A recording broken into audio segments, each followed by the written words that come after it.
BRS నాయకుల ఆస్తులను ధ్వంసం చేయడానికే పనిగట్టుకుని రేవంత్ రెడ్డి గారు ఈ హైడ్రాని కాస్త విస్తృతం చేశారని ఒక చర్చ నడుస్తుంది. దానికి మీరేమంటారు? ప్రభుత్వ భూములు కాపాడడానికి ఈ రోజు నుంచి కదా, ఆయన టీడీపీ ఎమ్మెల్యే ఉన్నప్పటి నుంచి కూడా. సో ఇప్పుడు మీరు అన్నట్టు అవన్నీ కూల్చేసి వల్ల ఆధారపడి కుటుంబాలు కావచ్చు, ఏమైనా ఫర్ ఎగ్జాంపుల్ మెడికల్ కాలేజెస్ ఇవన్నీ అంటారు, స్టూడెంట్స్ లైఫ్ కబ్జా చేసుకుంటూ ఇట్లా తగ్గించుకుంటూ వస్తుంటే ఇంకా చెరువు భూములు అని చేస్తే ఈ కురిసిన నీరు ఎక్కడికి పోవాలి? దానివల్ల నష్టపోయే నష్టపరిహారం వాళ్ళకి నష్టపరిహారం అనేది ఇవ్వదండి. టీఆర్ఎస్ ప్రభుత్వం ఏమి చేయలేదంటారు. రేవంత్ రెడ్డి గారు కరెక్ట్ పనులే చేస్తారా, అవినీతి చేయరా? నేను చూస్తున్నంత వరకు అయితే గత ప్రభుత్వాలు ఖచ్చితంగా భారీ స్థాయిలో స్కాములు చేస్తాయి, నాట్ ఓన్లీ భూముల విషయంలో.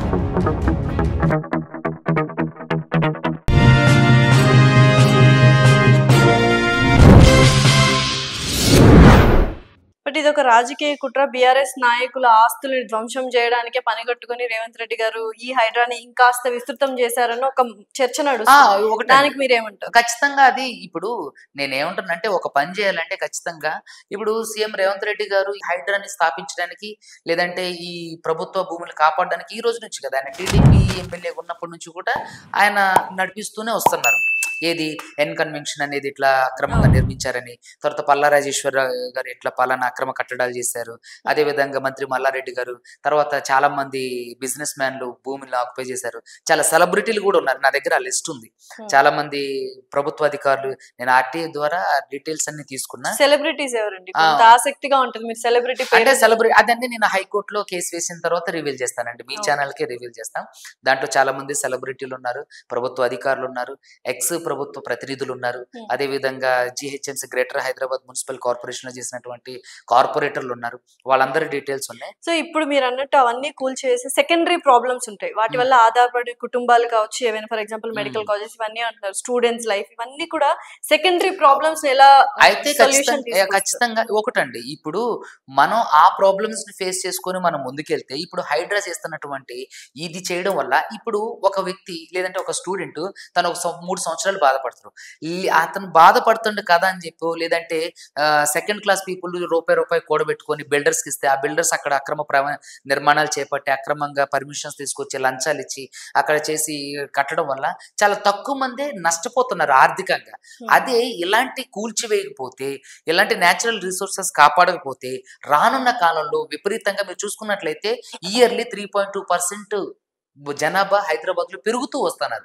అలాంటప్పుడు ఇయర్లీ 3.2% జనాభా పెరుగుతూ వస్తున్నప్పుడు భూమి అనేది, అంటే మనుషులు ఎలాబొరేట్ అవుతున్నప్పుడు భూమి అనేది తగ్గుకుంటూ వస్తుంది. అలాంటప్పుడు చెరువులు ఇవన్నీ లేకుండా పోతే, వర్షం కురిసినప్పుడు గ్రేటర్ హైదరాబాద్ లో వర్షాకాలం వచ్చినప్పుడు, లేదంటే ఏదైనా డిజాస్టర్ మేనేజ్మెంట్, ఏదైనా అంటే ప్రకృతి వైపరీత్యం జరిగినప్పుడు, లేదంటే ఫ్లడ్స్ వచ్చినప్పుడు ఎలా ఎదుర్కోగలం? అప్పుడు మునిగిపోతారు కదా, అప్పుడు జనాలు చచ్చిపోతారు కదా. మీరు చూసుకున్నట్లయితే 2021లో మన హైదరాబాద్ లో ఎంత పెద్ద ఫ్లడ్స్ వచ్చినాయి, ఎంత తార్నాక గుట్ట మీద ఉండే మా తార్నాక మేము ఉండి ఇప్పుడు వినోలి అపార్ట్మెంట్ ఏదైతే ఉందో అది మొత్తం ఫస్ట్ ఫ్లోర్ మొత్తం నిండిపోయి పైకి వచ్చేసింది. ఫస్ట్ ఫ్లోర్ లో ఉన్న వాళ్ళంతా ఖాళీ చేసి వెళ్ళిపోయారు. అంటే అంత గుట్ట మీద ఉన్న తార్నాకనే మునిగిపోయిందంటే, ఈ లోతట్టు ప్రాంతాల్లో ఇప్పుడు మనం బఫర్ జోన్ నుంచి దాటుకొని ఎఫ్టీఎల్ కూడా ఆక్రమించేసి, ఫుల్ ట్యాంక్ లెవెల్ కూడా ఆక్రమించేసి చెరువు భూములన్నీ కబ్జా చేసుకుంటూ 10,500 ఎకరాల వరకు, సుమారుగా 5,500 వరకు ఎకరాలు ఉండాల్సిన చెరువు భూముల్ని సుమారుగా 4,000 ఎకరాల వరకు, అంటే దాదాపుగా 6,500 ఎకరాల వరకు మాయ అంటే కబ్జా చేసుకుంటూ ఇట్లా తగ్గించుకుంటూ వస్తుంటే ఇంకా చెరువు భూములన్నీ చేస్తే ఈ కురిసిన నీరు ఎక్కడికి పోవాలి? మరి ఫైనల్ కంక్లూజన్ ఏం చేయాలి అసలు? ఇక్కడ నేనేం చెప్తున్నానంటే, ఏదైతే 1979 లెక్కల ప్రకారం భూములు, చెరువు భూములు ఉన్నాయో ఆ భూములన్నింటినీ రికవరీ చేయాలి. అక్కడ కాలనీస్ ఉన్నా సరే, బిల్డింగ్స్ ఉన్నా సరే, కాలేజెస్ ఉన్నా సరే, అదే విధంగా ఏదైనా సరే, అంటే తప్పకుండా జరుగుతుందని ఆశిస్తున్నా. నేనైతే ఇప్పుడున్న దూకుడు చూస్తే, హైడ్రా దూకుడు చూస్తే ఖచ్చితంగా ఇలా జరగాలని అనుకుంటున్నా, జరుగుతుందని ఆకాంక్షిస్తున్నా. నష్టపరిహారం అనేది ఇవ్వదండి ఎక్కడ కూడా. సుప్రీంకోర్టు మీరు చూసుకున్నట్లయితే సుప్రీంకోర్టు స్ట్రిక్ట్ ఆర్డర్స్ ఉన్నాయి, ఎక్కడైతే కుంటలు, నాలాలు, లెట్ మీ ఫినిష్. ఇక్కడ నేను ఏమంటానంటే, సుప్రీంకోర్టు ఇచ్చినటువంటి స్ట్రిక్ట్ ఆర్డర్స్ ఏంటంటే, చెరువులు, నాలాలు, కుంటలు భూములు ఎవరైనా ఆక్యుపై చేస్తే వితౌట్ నోటీస్ వాటిని కూల్ చేయాలి. ఏదైతే చెరువులు, నాలాలు, కుంటలు ఈ భూములు అయితే ఉన్నాయో అవన్నీ కూడా పూర్తి స్థాయిలో రికవరీ చేయాలి.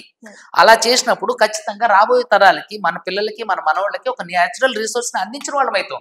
అదేవిధంగా ఇక్కడ మనం చూసుకున్నట్లయితే హైదరాబాద్ దాహార్తి తీస్తున్న హిమాయత్ సాగర్, హుస్సేన్ సాగర్, అంటే ఇలాంటి హుస్సేన్ సాగర్, హిమాయత్ సాగర్ లాంటి హైదరాబాద్ కి దాహార్తిని తీరుస్తున్నటువంటి ఇలాంటి ఈ సాగర్స్ ని కూడా చాలా వరకు కబ్జా చేసుకుంటూ వస్తున్నారు. అలా చేయడం వల్ల రానున్న రోజుల్లో ఇక్కడ అంటే వాటర్ ప్రాబ్లం అనేది వస్తుంది.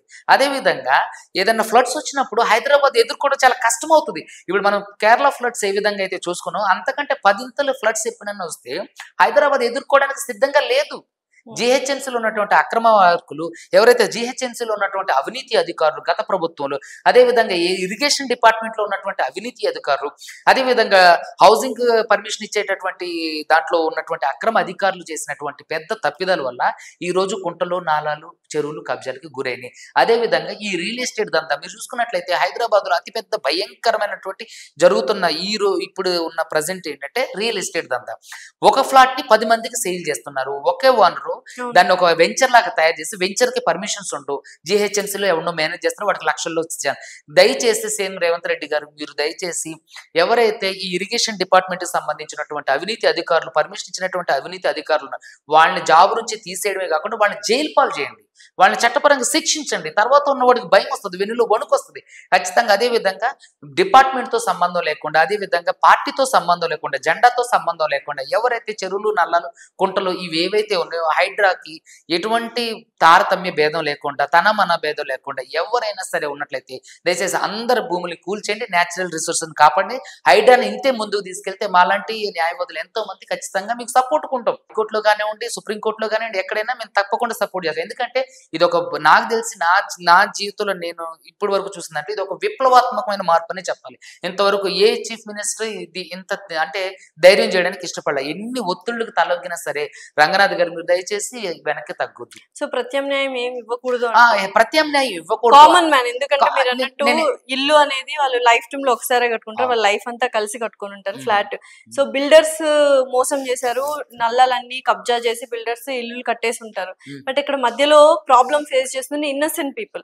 సో వాళ్ళ గురించి రేవంత్ రెడ్డి గారు ఏం చేయొద్దా? నేనేమంటానంటే ఎవడైతే మీకు అక్రమ నిర్మాణాలు చేపట్టి అక్రమంగా మీ దగ్గర డబ్బులు వసూలు చేసి మీకు ఇల్లు అమ్మిండో దయచేసి గవర్నమెంట్లు వాడి దగ్గర ఆ డబ్బులు వసూలు చేసి కామన్ నాగార్జున గారిని ఇన్నేళ్ల తర్వాత కూల్ చేశారు. కామన్ మ్యాన్ ఏం చేస్తాడు? ఇప్పుడు మీరు చెప్పండి. నాగార్జున గారు అంటే సంస్థలో ఉన్నటువంటి చాలా వ్యక్తుల్ని మేనేజ్ చేసి అలాంటి పెద్ద వ్యక్తినే వాళ్ళు 10 ఏళ్ల తర్వాత ఎప్పుడో కూల్చివేశారు. నేను అదే చెప్తున్నాండి. ఖచ్చితంగా ప్రభుత్వం మీరు గాడ్సే సినిమా చూసారా? గాడ్సే సినిమాలో ఒక డైలాగ్ ఉంటుంది, సంకల్పం అనేది బలంగా ఉంటే ఖచ్చితంగా ప్రకృతి మీకు సహాయం చేస్తుంది. ఈ రోజు ఎన్కన్వెన్షన్ కూల్చివేత అనేది 2014లోనే వచ్చిన ఆర్డర్. కానీ ఒక స్టే తీసుకొని తర్వాత వ్యవస్థలో ఉన్నటువంటి చాలా వ్యక్తుల్ని ఆయన బుజ్జగించుకుంటూ, లంచాలు ఇచ్చుకుంటూ, కరెక్షన్ చేసుకుంటూ వచ్చి ఇంతవరకు మేనేజ్ చేస్తారు. తర్వాత ఆగగలిగిందా? హైడ్రా అనే ఒక సంస్థ ద్వారా వచ్చి అది కూల్చేయడం జరగలేదా? ఖచ్చితంగా ప్రతిదానికి ఒక సందర్భం ఉంటుంది, ప్రతిదానికి ఒక స్టార్టింగ్ పాయింట్ ఉన్నట్టే దానికి ఒక ఎండింగ్ పాయింట్ కూడా ఉంటుంది. సో ఖచ్చితంగా అంతవరకు మనం వెయిట్ చేయాలి అంతే. ఇప్పుడు హైడ్రా అని ఒక సంస్థ ఏర్పాటు చేస్తుంది గవర్నమెంట్, ఒక జీవో ద్వారా 99 జీవో ద్వారా ఏర్పాటు చేసి కూల్చేస్తాను ఎవరైనా అనుకున్నాం. అలాగే ఖచ్చితంగా ప్రతి ఒక్కరికి విషయంలో ఇది జరుగుతుంది.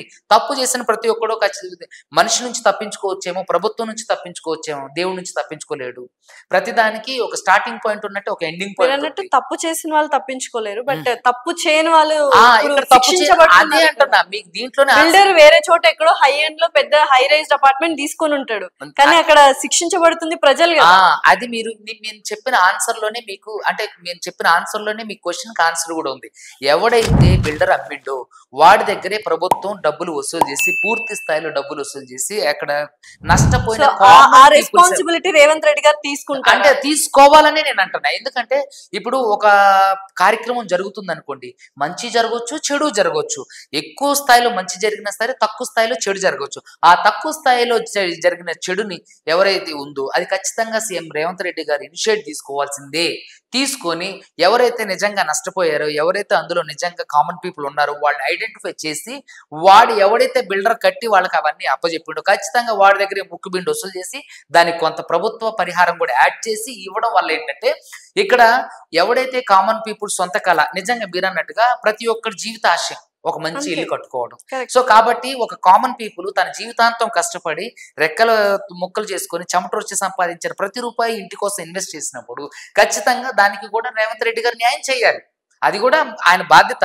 ఎందుకంటే తెలంగాణ రాష్ట్రంలో ఉన్నటువంటి ప్రతి ప్రజలు ఆయనకు సంబంధించిన ప్రజలే, ఆయన ప్రభుత్వంలో ఉన్నటువంటి ప్రజలే, ఆయన ఏలుబడిలో ఉన్నటువంటి ప్రజలే. కాబట్టి సేమ్ రేవంత్ రెడ్డి గారు అటువంటి కామన్ పీపుల్ కూడా మీరు ఐడెంటిఫై చేసి దయచేసి మీరు వాళ్ళకి న్యాయం చేయండి.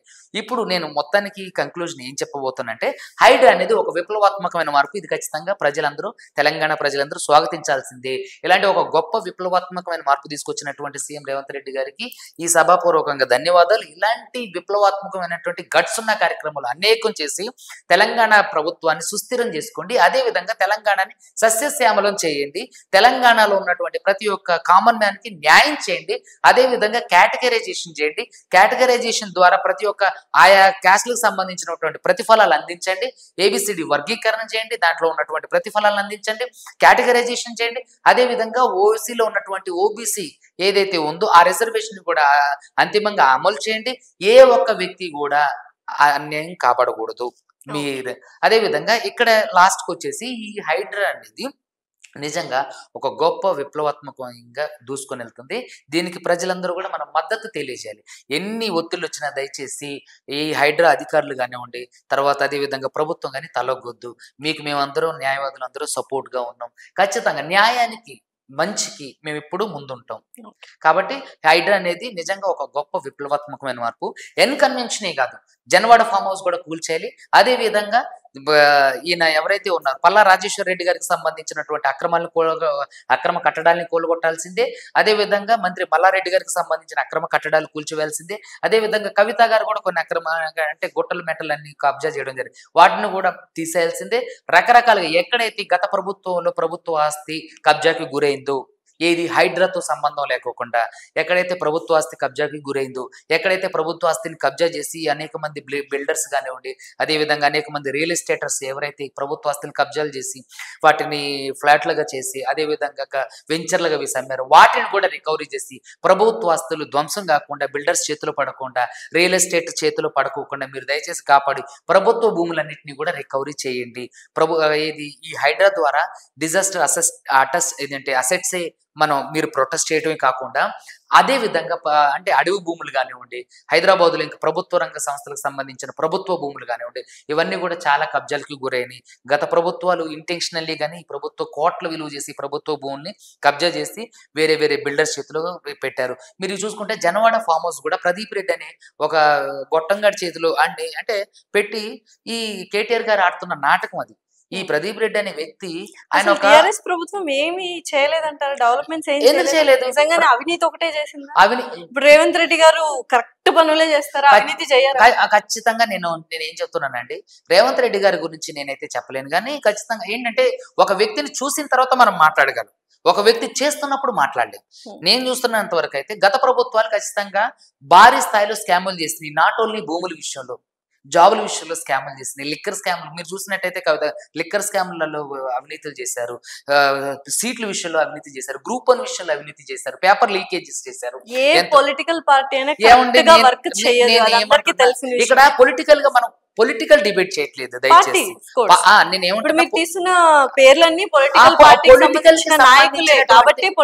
నేనేమంటున్నా, మీరు చూసుకున్నట్లయితే పొలిటికల్ పార్టీలు గత ప్రభుత్వాలు చేసిన వైఫల్యాల గురించి చెప్తున్నా, ఈ ప్రభుత్వం చేస్తున్నటువంటి మార్పుల గురించి చెప్తున్నా. నేను ఏ వ్యక్తిని ఇందులో పొలిటికల్ గా ఇన్వాల్వ్ చేయట్లేదు, మీరు దయచేసి గమనించండి. ఇక్కడ ఏంటంటే కబ్జాలకు గురి చేశారంటున్నా, పేపర్ లీకేజెస్ చేశారంటున్నా. ఇక్కడ ఎవరైతే ప్రభుత్వం నీళ్లు నిధులు నియామకాలని చెప్పేసి ప్రభుత్వాన్ని ఫామ్ చేశారో ఆ నిధులు నిధులు నీళ్లు నియామకాలు మరిచారని చెప్తున్నా. ఆ నిధులకు సంబంధించి నీళ్లకు సంబంధించి నియామకాలకు సంబంధించి ఫ్రాడ్స్ చేశారని చెప్తున్నా. ఎవరైతే 1200 మంది అమరవీరులు ఉన్నారో 1200 మంది అమరవీరుల త్యాగ ఫలితం ఈ రోజు ప్రత్యేక తెలంగాణ రాష్ట్రం ఏర్పాటుకి కారణం. మరి 1200 అమరవీరుల కుటుంబానికి గత ప్రభుత్వం ఏం చేసింది? 1200 మంది అంటే సమాధుల మీద పునాదులు నిర్మించినటువంటి తెలంగాణ ప్రభుత్వం, ప్రత్యేక తెలంగాణ రాష్ట్రం ఆ 1200 మంది తల్లిదండ్రులకి ఏమి అంటే న్యాయం చేయగలిగింది? ఇప్పుడున్నటువంటి ప్రభుత్వాన్ని కూడా నేను కోరుకునేది అదే. ఖచ్చితంగా ప్రత్యేక తెలంగాణ రాష్ట్రంగా ఏర్పాటుకు సహకరించినటువంటి, ప్రాణాలు వదిలినటువంటి ఉస్మానియా యూనివర్సిటీ విద్యార్థులే కాకుండా ఇంకా రకరకాల అయినటువంటి 1200 మంది ఆత్మ బలిదానం మీద కట్టబడిన పునాది ఈ ప్రత్యేక తెలంగాణ రాష్ట్రం. ఖచ్చితంగా 1200 మంది విద్యార్థుల తల్లిదండ్రులను కూడా ప్రభుత్వాలు ఆదుకోవాలి. అదేవిధంగా గత ప్రభుత్వాలు చేసినటువంటి ఎన్నో స్కాములు ఇప్పుడు బయటపడుతున్నాయి. ఐటీ రంగంలో స్కాములు జరిగినాయి, అదేవిధంగా ప్రభుత్వ రంగాలలో స్కాములు జరిగినాయి, విద్యా రంగంలో స్కాములు జరిగినాయి, వైద్య రంగంలో స్కాములు జరిగినాయి. వీటన్నిటినీ రెక్టిఫై చేసి సంబంధిత అధికారుల్ని పనిష్ చేసి వాళ్ళ మీద కేసులు వేసి జైళ్ళలో పెడితే తర్వాత రాబోయే అధికారులు భయంతో వర్క్ చేస్తారనేది నేను ఇక్కడ బలంగా వినిపించబోయే నా వాదన ఈ డిబేట్. Okay done. చూద్దాం. హైడ్రా సంస్థ గురించి మాట్లాడాం కాబట్టి నెక్స్ట్ వాళ్ళ పనితీరు ఏంటి, ఆ కంక్లూజన్స్ వాళ్ళు ఏమి ఇస్తారో వేచి. అదే దీంట్లోనే నేను ప్రభుత్వానికి కూడా ఒక వినతి ఏంటంటే, దీంట్లో మన తారతమ్య భేదం లేకుండా, జెండాలతో సంబంధం లేకోకుండా ఖచ్చితంగా ఎవరైతే ప్రభుత్వ ఆస్తులు అయినటువంటి హైడ్రాకి సంబంధించినటువంటి ఆస్తులు ఎవరైతే ఆక్రమించారో వాళ్ళు మన భేదం లేకోకుండా ఖచ్చితంగా పార్టీలతో సంబంధం లేకుండా అందరి ఆస్తుల్ని కూల్చివేయాలి. ఖచ్చితంగా ఏదైతే చెరువులు, నల్లాలు, కుంటలు ఏవైతే భూములు ఉన్నాయో ఆ ఫుల్ ట్యాంక్ లెవెల్ నుంచి బఫర్ జోన్ వరకు ఉన్నటువంటి లెవెల్స్ ఏవైతే ఉన్నాయో వాటన్నిటిని రికవరీ చేసి 1979 లెక్కల ప్రకారం 10,500 సుమారు 10,500 ఎకరాల చెరువు భూముల్ని కాపాడాలి. ఏవైతే రెవెన్యూ రికార్డులు లేకుండా పోయిన 100 చెరువులు ఉన్నాయో వాటన్నిటిని కూడా పునర్నిర్మాణం చేయాలి. దయచేసి రేవంత్ రెడ్డి గారు వీటన్నిటిని దయచేసి దృష్టిలో పెట్టుకొని ముందుకు వర్క్ చేయండి. ఖచ్చితంగా తెలంగాణ రాష్ట్రం మీతో పాటు ఉంటుంది. అదేవిధంగా మా అడ్వకేట్ సమాజం కూడా మీకు సపోర్ట్ చేస్తాం. Thank you so much. Thank you.